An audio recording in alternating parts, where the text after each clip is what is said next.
Hello everyone, welcome back to the video. I hope you all are doing very well. So today we are going to learn about the transmissions mode in the computer network.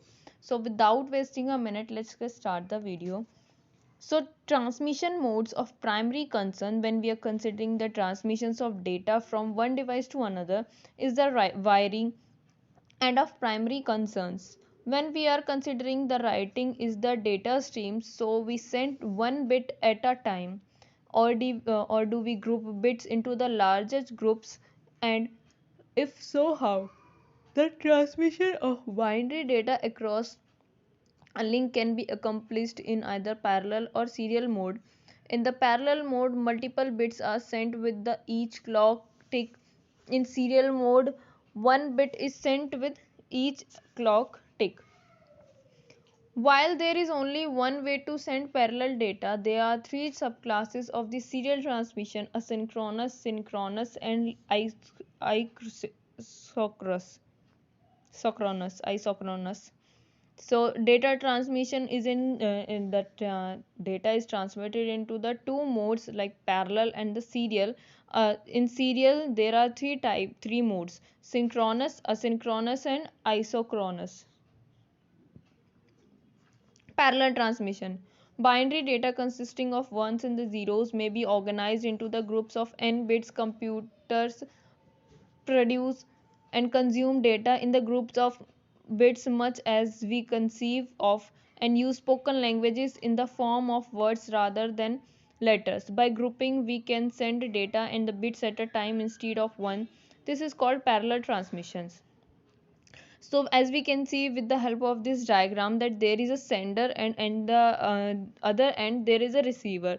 The receiver sends the data and the 8 bits are sent together, and we need 8 lines. So by for sending the 8 bits data we need 8 lines to for the transmission. Advantages: the advantages of the parallel transmission is speed. All else being equal, parallel transmissions can increase the transfer speed by the factor of n over serial transmissions. And the disadvantages are parallel transmission requires n communication lines just to transmit the data stream. Because this is expensive, parallel transmission is usually limited to short distances. Now comes to serial transmission. In serial transmission, one bit follows another, so we need only one communication channel rather than n to transmit data between the two communicating devices. There is a sender, and on the other end there is a receiver, parallel serial converter and the serial parallel converter, and the both ends there. At the sender side there is a parallel serial converter, and the receiver side there is serial parallel converter. The advantages of a serial over parallel transmission is that with only one communication channel, serial transmission reduces the cost of transmission over parallel by roughly a factor of n. And since the communication within devices is parallel, convergence devices are required at the interface between the sender and the line, and between the line and the receiver. The serial transmission occurs in one of three ways: asynchronous, synchronous, and isochronous. A asynchronous transmission, we send one start bit 0 at the beginning and one or more stop bits 1 at the end of each byte, and there may be a gap between each byte. In synchronous transmission, we send bits with the one another without start or stop bit or gaps. It is the responsibility of the receiver to group the bits. And isochronous transmission guarantees that the data arrives at a fixed rate in the real-time audio and the video, in which uneven delays between the frames are not acceptable. A synchronous transmission phase, for example, TV images are broadcast at the rate of images per second. They must be viewed at the same rate.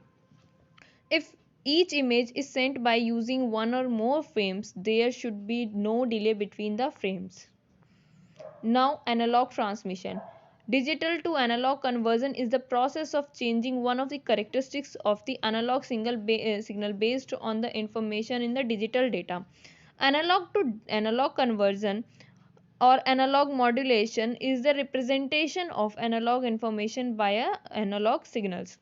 One may ask why we need to modulate an analog signal. It is already analog. Modulation is neat if the medium is band pass in nature or if only a band pass channel is available to us. An example is radio. The government assigns a narrow bandwidth to each radio stations. The analog signal produced by each stations is a low pass signals at all at the same ranges. To be able to listen to different stations, the low pass signals needed to be shifted each to a different range. Analog to analog conversion may be accomplished in the three ways: amplitude modulation AM, frequency modulation FM, and phase modulation PM. So this is the block diagram of or the structure of the analog to analog conversion: analog amplitude modulation, frequency modulation, phase modulation. So that's all for the today. Thank you so much. I hope you like